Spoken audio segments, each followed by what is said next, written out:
I did not want to make this video, but the streets have been talking. There is a mass deception by Black Girl Curls in their Cut It Kinky Stylist to remove leave-ins and deep conditioners from women of color's routine and leave their hair terribly damaged. And as someone who has followed their methods since 2021, I thought it was important for me to come and do a video where I'm completely transparent about my experience. And it's important that you watch till the end, because that's where I think the key takeaway will be, and something that you need to hear whether you support Black Girl Curls or not. Hi, my name is Mimi, and welcome to my channel, Untwisted. So, one of the things that people are saying is removing leave-ins has been damaging for their hair. And I'm just going to go to some old footage that I filmed like right after I was done with the 30-day hair detox, and just about what I got after the detox in terms of leave-in conditioners and using them, what have you. So I'm just gonna play that footage. But if I was, no, water is not the only answer. There are plenty of humectant-based leave-ins out there, and again, it's no raw butters, no raw oils. So you can put a leave-in that has a little bit of conditioning agents, a little bit of butters and oils, and braid up your hair. So that's my answer to that. Rumors that kind of float around as challenges that you can't use a leave-in, and none of that is true. In fact, I found that I already had leave-ins that met the challenge rules. So I had that lemongrass leave-in. Technically, it meets the requirements of the 30-day hair detox. So I think it's important just to put that out there to clarify the rules, that it's really not a no butters, no oils challenge. It is a 30-day hair detox to try using lighter products on your hair. Okay, so that's just a reflection. Like I said in the video, when I did the 30-day hair detox, I never was under the impression that you had to remove leave-in conditioners just based on the material I consumed at that time, and also there were leave-in conditioners on their product list. And ultimately, once I started wearing wash and goes, I did remove the leave-in. So now that you've seen that, you'll see at my first appointment, I did get a deep conditioner put in my hair, like in the traditional sense. I wanted to address just two things before I got into this video deep. It feels like people are into two different camps. The first one is the Black Girl Curls discouraged leave-ins and deep conditioner use, so I never thought that they were allowed in my routine. The other one is Black Girl Curls, I thought it was okay to reintroduce leave-ins and deep conditioners after the 30-day hair detox, so that's what I did. And I guess maybe a third camp is people who said, you know, they never took them out even during the 30-day hair detox. So if you're one of those camps and you want to share your experience below, I'm open to all experiences. Yeah, I respect and am open to all experience. So if you want to leave that down below, that's fine. The second thing, I added a page to my website with my routine just because I realized that things change, and you know, some products I stopped using, some products I still use, and I can't go back and re-edit a YouTube video. So if you're ever wondering, you know, what my current routine is, I'm gonna start leaving links in the description box or in a pinned comment or something with my webpage that has what I'm currently using in my routine. All right, so let's get into it. So with all the content around there about, you know, removing leave-ins is damaging, you know, I'm just like anybody else, curiosity. So I went ahead and added them back into my wash and go routine just to see what the results were like. And I still prefer my wash and goes without the leave-in, with the exception of like Kinky Curly and that custard. And there was like, Texture ID has a curl primer custard thing, and I've gotten good results with that. But like I put in a leave-in In a recent video, it's probably up now, where I put the leave-in underneath 2 products I had used before, and the results were just way bigger, which is not a bad thing. It's just not what I was looking for. So for me personally, I don't like leave-ins in a wash and go. I use them when I'm doing anything else. So if I hop out the shower and I don't know what I'm doing with my hair the next day, I'm putting the leave-in on it, and I'm either braiding it, putting some big plaits in it, or wrapping it up into a Bantu knots all over my head. So I use leave-in like that.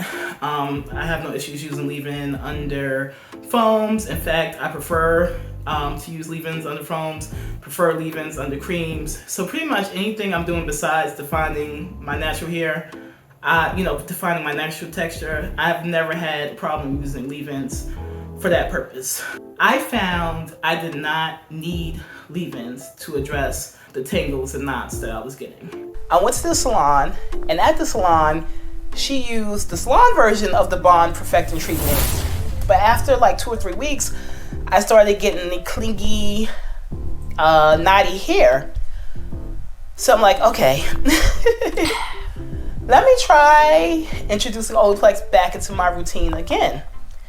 And that put Olaplex can't like undo split ends, undo tangles and knots. I don't think it even guarantees that. It alleviated the clingy ends, and I didn't develop more single strand knots. What I had was there, and I told myself I'm not cutting my hair anymore. I'm gonna let my stylist do with it. So I lived with the kind of like weird feeling ends until my next salon visit. So that's just where I stand right now with leave-ins. Deep conditioners. I will play the clip where I kind of discussed deep conditioners in 2021 after my first salon visit. Due to the dehydrated nature of my hair, she recommended a deep treatment, a deep moisture treatment. So she put the deep moisture treatment in my hair. I went back under the steamer for a few minutes, and then she came back. She washed it out. I switched up my conditioner for this rod set because the one that I normally use for my wash and goes is lightweight, it's creamy. So I needed to go to a heavier conditioner. And what better place to get a heavier conditioner than from Doodoo when I'm trying to use their product by itself. So what I did was I grabbed Whoa. I had Whoa around for a while, and Whoa is thickums. So instead of using my lightweight conditioner, I grabbed Whoa, and I used it as, I guess you could say it's a deep conditioner, because it takes me a good 15 minutes to detangle my hair. So I worked the Whoa through just with lots of water. I detangled with my Felicia Leatherwood brush, and my hair, when I was done, was ready to go for a rod setting with one product. So from that video, you'll see that my stylist used a deep conditioner as part of my service, my first time in the curly salon. She's like, oh, your hair is dehydrated, so I'm using a deep conditioner. And also, deep conditioners were on Black Girl Curls product list. So for me, using deep conditioners has never been something that was off limits. I will say, I wash my hair very frequently, every 3 to 5 days. I find that I don't need them that often. I experimented with using them, just again, after all the conversation, I'm just like everybody else, watching the content, trying to make sure my hair is good. And my wash and go ended up in a bun, or on day 2, with a combo that I know solidly for like the last year and a half at least has been getting me to day 3 or 5. So for me, a deep conditioner, I won't say all deep conditioners. There are a few deep conditioners that I feel like I could get away with, but if it's too heavy, too greasy, it does impact the hold of the gels. So again, not necessary, but I did not think anything like damaging was happening to my hair from using deep conditioners. And again, like anything outside of a wash and go, I have no problem cocktailing a deep conditioner with my rinse out conditioner. So that's how I use deep conditioners. I don't actually put it in and get out the shower. If I'm using a deep conditioner, I'm going to try it in the shower. I'm going to do it in the shower and comb through my hair like I do my rinse out. So I guess I never made a big deal about using them on my channel, just because I use them and I just use them like I use a rinse out conditioner. Yeah, so that's where I stand on deep conditioners. For me, I never thought it was like in the 30-day hair detox or the Cut It Kinky detox or the Cut It Kinky playbook to like never use deep conditioners ever again. And I'm not gonna drag other influencers into the chat But I've seen influencers who are deep into Black Girl Curls methodology too, like use deep conditioners, and I guess it hasn't been like such a sensational idea because, like me, they probably just thought it wasn't a big deal to go ahead and use a deep conditioner. So now this is like the final and kind of most uncomfortable part of this video, but I will say this. When I joined Black Girl Curls, the methodology was, you know, certain shampoos, certain conditioners, well, recommended, because you don't have to go off the list. Recommended shampoos, recommended conditioners, base gels, and topper gels.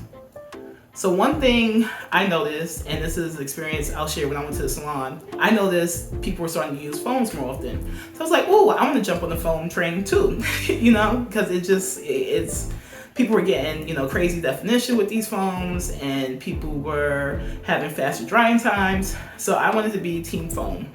So I decided to use it before one of my salon visits because I figured if it didn't work out for me, like she was going to be washing my hair and and whatever, I was getting ready to get my hair professionally done. So if this foam topper didn't work out for me, they would do it. That, you know, everything would be fine.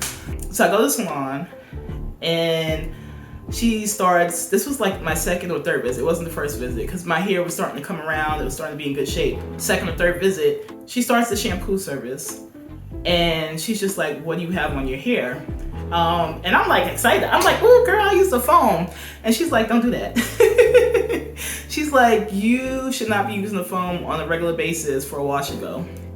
And I was like, okay. And she's like, no. She's like, you have to listen to me because this is something that started to pick up. And she's seeing more and more clients come in with the foam and stuff when they're here. And like, it's not something that you can use on a regular basis. She told me, like, when you're not doing the wash and go, use it with the leave-in. She just told me, like, don't do it. And she's like, no. She's like, don't do it. So that's why I don't know why this conversation is so uncomfortable. But don't put foams on your hair routinely in a wash and go. So I think on my channel, the only foam wash and go I have is Trepidora, and I was just excited that a new foam came out and I wanted to try it, kind of like before. But routinely, like, no foam. And for everything else, use a leave-in.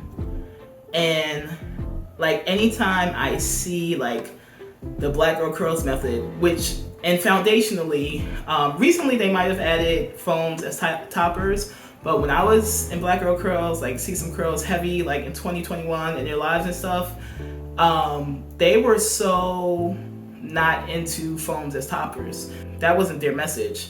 I know Maya from The Do is big into like only use her foam on, you know, bare hair and things like that, and I saw influencers doing that, and I think there's nothing wrong with that, like if you're using like the Do's line of products, because the Do's line of products are formulated differently than like AG and Innersense. So I think, personal opinion, not gospel, not fact, that mixing like shampoos and conditioners from Innersense and AG, which are like super clean and lightweight and all that stuff, with these foams is not the best idea.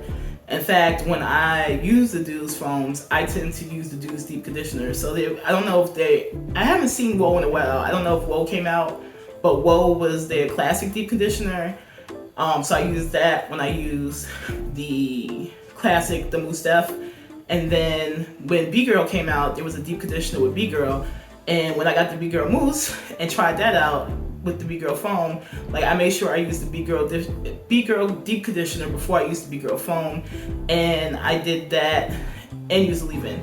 So I guess I got that word of caution from my stylist, but some of the things I noticed is that people are using like way more foams, and then like I feel like that there's a lot of static because you know, Maya from The Do is also like, you don't need to LOC, you don't need to do this, just put my foam on your hair and keep moving. But that was not really the Black Girl Curls message, and I feel like they had to back down from saying that they don't recommend using foams for wash and goes, because people started taking that back to the lady from The Do and being like, oh, your products are drying. And that's not what Black Girl Curls said. They said their approach doesn't cross, really, like their approach, they personally was not a big fan of using foams as toppers. And I know that shifted because like different foams have come out since then, and then like I feel like the updated list might have had some foams as toppers.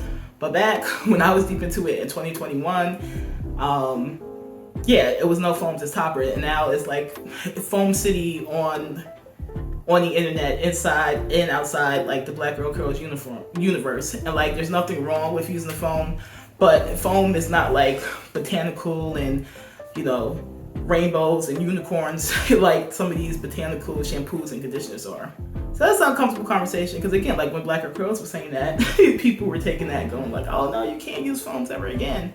So I guess just to wrap things up, where I am with this whole thing, like I feel terrible for people who are going through the struggles with their hair. I went through the struggles with tangles and knots, and I know what that feels like, and I wish them success with their chosen paths. But for me, I do not feel like Black Girl Curls was being deceptive, and they have made a positive impact in my natural hair journey. So that's where I stand on all of this. And again, thank you all for watching.